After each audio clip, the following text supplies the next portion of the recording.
하나님 아버지, 오늘 이 시간 저희들을 성령의 강한 손으로 붙드시고 예배할 수 있도록 우리의 마음과 생각을 주님 앞에 무릎 꿇리게 해주시니 감사합니다. 이 시간 오직 성령의 인도하심을 받아 우리의 마음이 새로워지며 우리가 가졌던 모든 육신의 생각들로부터 벗어나 하나님의 그 선하시고 아름다운 생각들을 받아들이고 닮아가는 저희들 되게 하여 주시옵소서.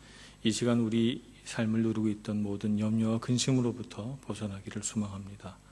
오직 하나님께서 주시는 빛 같은 소망과 우리만의 하나님을 향한 강한 신뢰와 믿음이 우리 안에 다시금 회복되게 하여 주시옵시고, 주님 앞에 나와 예배드리는 이 시간이 이 세상 어떤 시간보다도 행복한 시간 되게 하여 주시옵소서. 예배가 마치는 시간까지 주님께서 함께해 주실 줄 믿고 감사드리며 예수님의 이름으로 기도합니다. 아멘. 오늘 우리에게 주신 하나님 말씀은 열왕기상 20장 1절에서 21절까지 말씀입니다. 주보에는 12절까지라고 되어 있지만 21절까지 한번 봉독하겠습니다. 구약 성경 551페이지 열왕기상 20장 1절부터 21절까지 저와 여러분이 한 절씩 교독하겠습니다.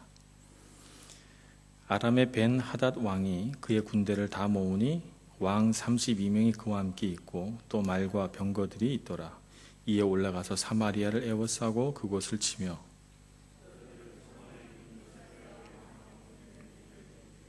베나닷이 그에게 이르되 내 은금은 내 것이요 내 아내들과 내 자녀들의 아름다운 자도 내 것이라 하매 이스라엘의 왕이 대답하여 말하기를 내 주 왕이여 왕의 말씀같이 나와 내 것은 다 왕의 것이니이다 하였더니 사신들이 다시 와서 이르되 베나닷이 이르노라 내가 이미 내게 사람을 보내어 말하기를 너는 내 은금과 아내들과 자녀들을 내게 넘기라 하였거니와 내일 이맘때에 내가 내 신하들을 내게 보내리니 그들이 내 집과 내 신하들의 집을 수색하여 내 눈이 기뻐하는 것을 그들의 손으로 잡아 가져가리라 한지라. 이에 이스라엘 왕이 나라의 장로들을 다 불러 이르되 너희는 이 사람이 악을 도모하고 있는 줄을 자세히 알라. 그가 내 아내들과 내 자녀들과 내 은금을 빼앗으려고 사람을 내게 보냈으나 내가 거절하지 못하였노라. 모든 장로와 백성들이 다 왕께 아뢰되 왕은 듣지도 말고 허락하지도 마옵소서 한지라. 그러므로 왕이 벤 하닷의 사신들에게 이르되 너희는 내 주 왕께 말하기를 왕이 처음에 보내 종에게 구하신 것은 내가 다 그대로 하려니와 이것은 내가 할 수 없나이다 하라 하니 사자들이 돌아가서 보고하니라. 그때 베나닷이 다시 그에게 사람을 보내어 이르되 사마리아에 부스러진 것이 나를 따르는 백성의 무리의 손에 채우기에 족할 것 같으면 신들이 내게 벌 위에 벌을 내림이 마땅하니라 하매 이스라엘 왕이 대답하여 이르되 갑옷 입은 자가 갑옷 벗는 자 같이 자랑하지 못할 것이라 하라 하니라. 그때 베나닷이 왕들과 장막에서 마시다가 이 말을 듣고 그의 신하들에게 이르되 너희는 진영을 치라 하매 곧 성읍을 향하여 진영을 치니라. 한 선지자가 이스라엘의 아합 왕에게 나아가서 이르되 여호와의 말씀이 내게 이 큰 무리를 보느냐 내가 이 큰 무리를 보느냐 내가 오늘 그들을 내 손에 넘기리니 너는 내가 여호와인 줄을 알리라 하셨나이다. 아합이 이르되 누구를 통하여 그렇게 하시리이까 대답하되 여호와의 말씀이 각 지방 고관의 청년들로 하리라 하셨나이다. 아합이 이르되 누가 싸움을 시작하리이까 대답하되 왕이니이다. 아합이 이에 각 지방 고관의 청년들을 계수하니 232명이요 그 외의 모든 백성 곧 이스라엘의 모든 자손을 계수하니 7,000명이더라. 그들이 정오에 나가니 베나닷은 장막에서 돕는 왕 32명과 더불어 마시고 취한 중이라. 각 지방의 고관의 청년들이 먼저 나갔더라.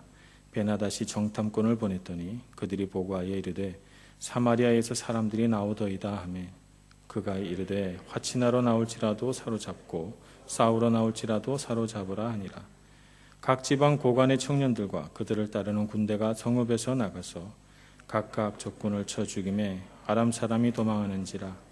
이스라엘이 쫓으니 아람 왕 벤 하닷이 말을 타고 마병과 더불어 도망하여 피하니라. 다 같이 읽겠습니다. 이스라엘 왕이 나가서 말과 병거를 치고 또 아람 사람을 쳐서 크게 이겼더라. 아멘. 좀 깁니다만 우리가 21절까지 하나님 말씀을 봉독했습니다. 오늘 이 말씀은 어떤 상황에서 이스라엘 가운데 벌어진 사건이었는지 우리가 좀 기억해 볼 필요가 있습니다. 우리가 지난주에 엘리야의 어떤 선지자로서의 부르심이 거의 마지막에 달했다라고 하는 것을 말씀을 드렸어요. 그래서 이제 더 이상 엘리야는 이스라엘 백성 가운데 하나님의 어떤 능력을 발휘하는 그런 모든 일에서 은퇴하게 됩니다. 그리고 그의 뒤를 이어서 엘리사가 이제 쓰임받게 되는데, 엘리사는 아직 하나님께 부르심을 받기는 했지만 선지자로서 그가 능력을 발휘할 수 있는 때가 이르지는 않았어요.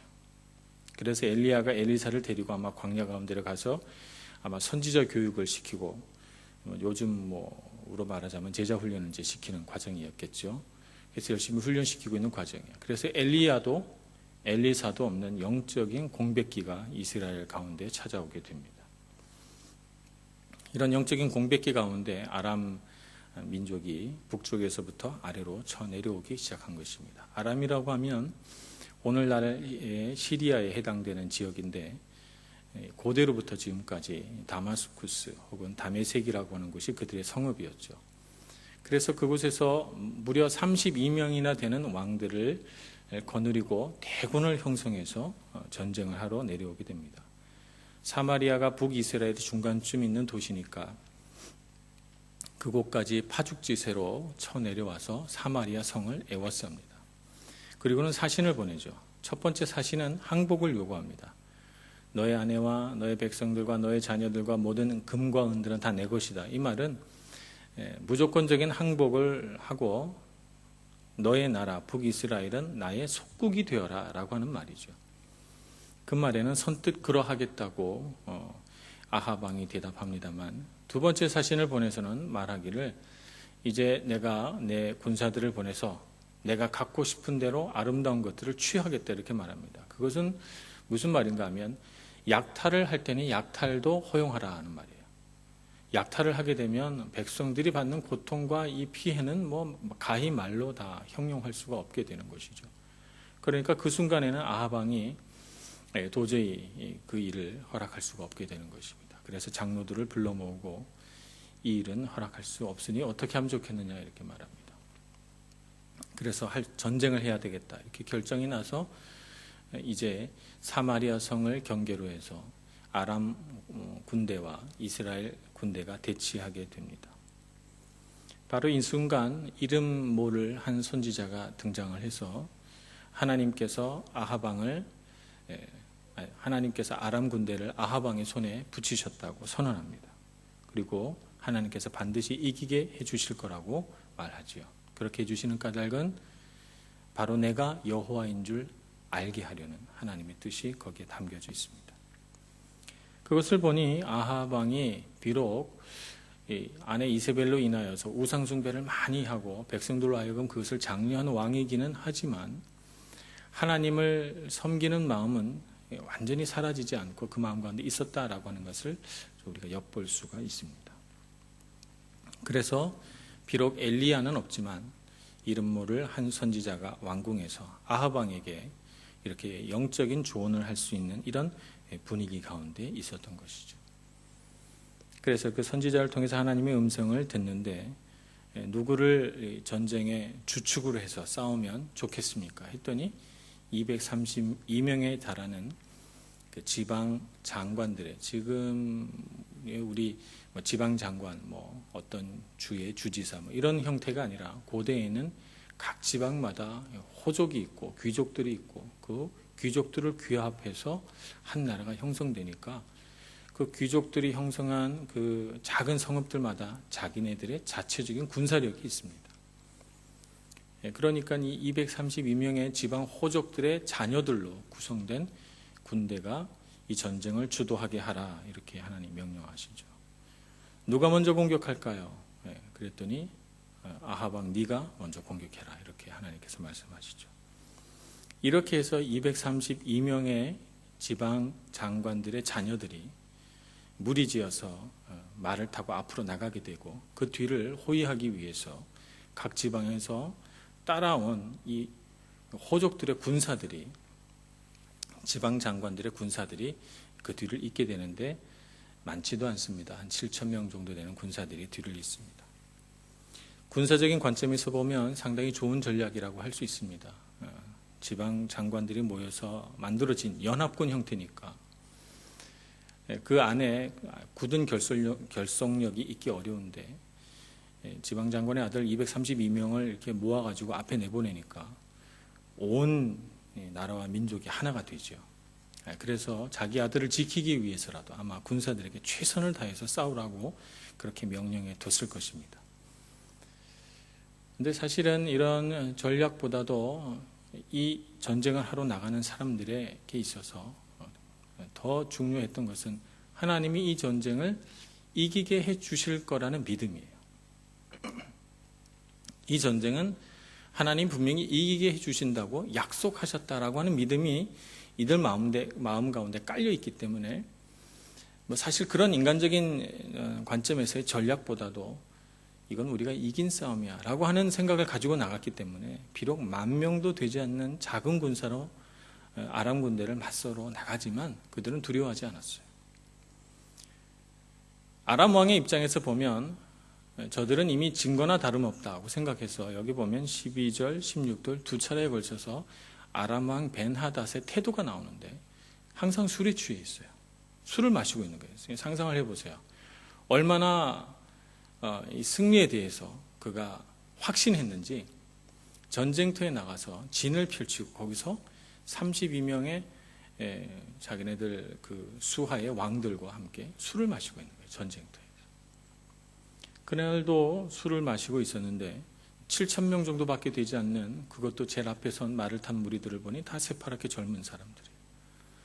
그래서 이것은 필시 항복을 하러 오는 사절단이거나 전쟁을 하러 왔다면 우리와 전혀 상대가 되지 않는 규모다. 이렇게 판단한 것이죠. 그래서 술 마시기를 그치지도 않고 가서 사로잡아 오라. 이렇게 말합니다. 그런데 이 7,000명과 이 젊은이들로 구성된 이 군대는 어떤 군대입니까? 하나님이 반드시 이기게 해 주실 거라는 굳은 믿음을 가진 이런 군대예요.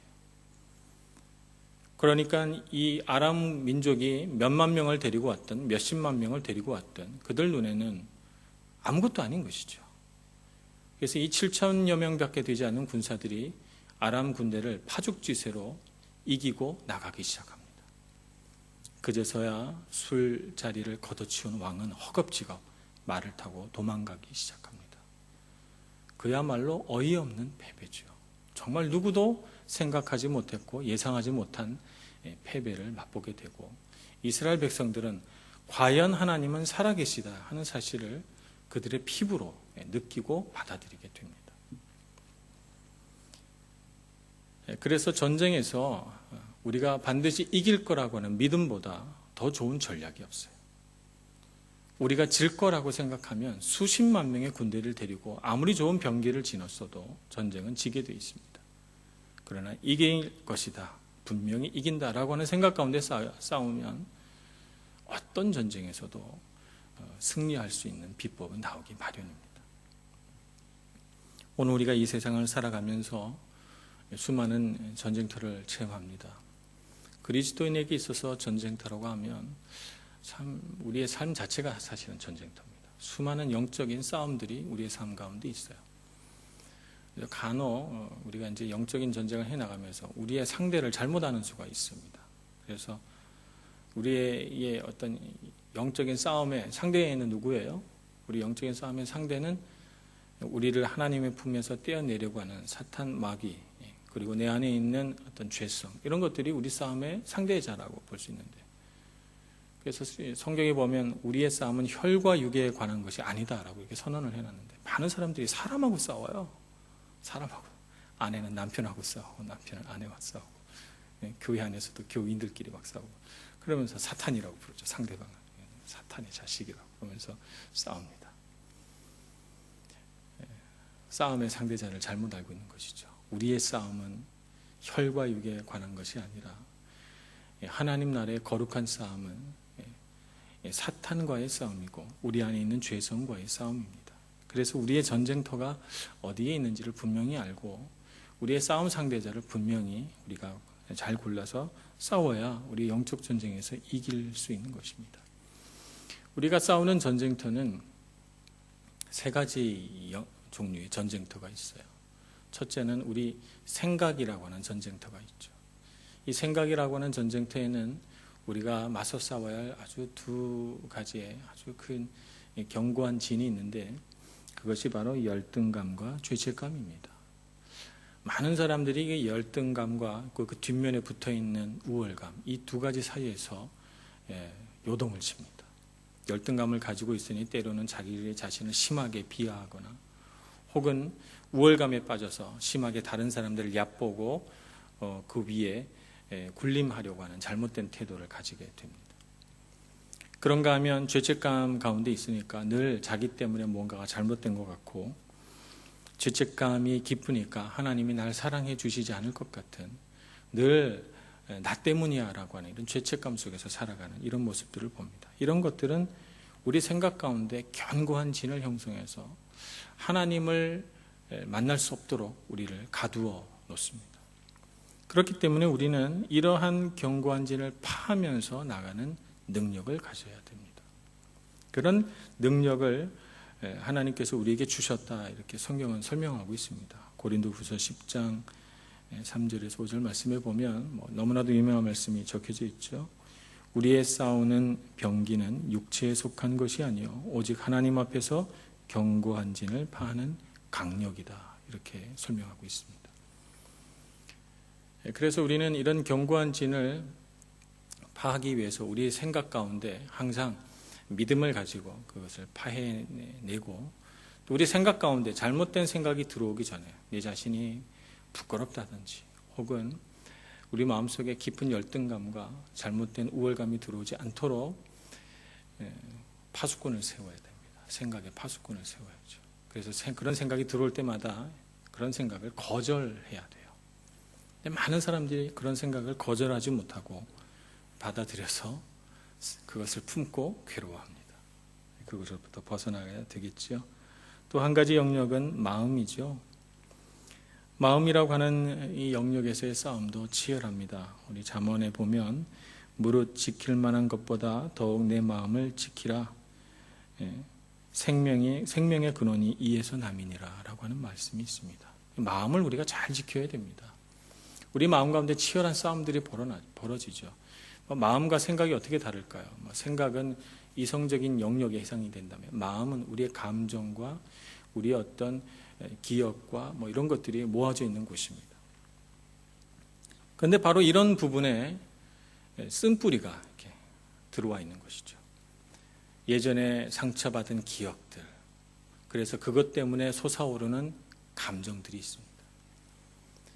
그래서 그것 때문에 때로는 정말 아무것도 아닌 일에 우리는 분노하게 되기도 하고 우리 마음속에서 정말 괴로운 감정들이 솟아나옵니다. 그래서 그런 것들이 우리 삶에 어떤 일정한 태도를 만들어 놓죠. 불순종이라든가 교만이라든가 자랑하는 태도라든가 혹은 불신하는 마음이라든가 이런 것들을 우리의 삶 가운데 이렇게 습관처럼 형성해 놓고 있습니다. 그래서 하나님을 잘 믿는 것 같아도 일정한 수준 이상으로 자라나질 못해요. 이 마음 안에 깊이 뿌리 박힌 이 쓴뿌리들 때문에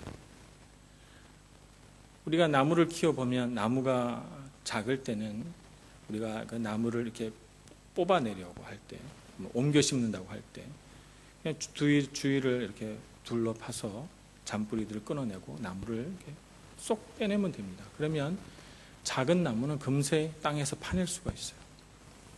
근데 나무가 자라나서 큰 나무가 돼서 뿌리가 깊이 뿌리 박히면 어떻게 됩니까? 잘라내기가 굉장히 어렵습니다. 그 나무를 우리가 캐내려면 뿌리들마다 절단하고 뿌리들마다 이 절단해내기 위해서 큰 트럭을 불러야 되고 강력한 칼들을 가지고 해야 되고 때로는 포크레인 같은 곳으로 이렇게 파내야 됩니다. 그래서 우리 마음속에 있는 이런 쓴뿌리들을 제거해내려면 계속적으로 잘라내고 끊어내는 작업들을 계속해 나가야 되는 것이죠. 그래야만 우리 마음속에 깊이 뿌리 내린 이 쓴뿌리들을 하나씩 제거해 나갈 수가 있는 것입니다. 그래서 이런 것들을 제거하기 위한 수고가 우리 삶 가운데 있어야 됩니다. 세 번째 영역이 바로 입술이죠.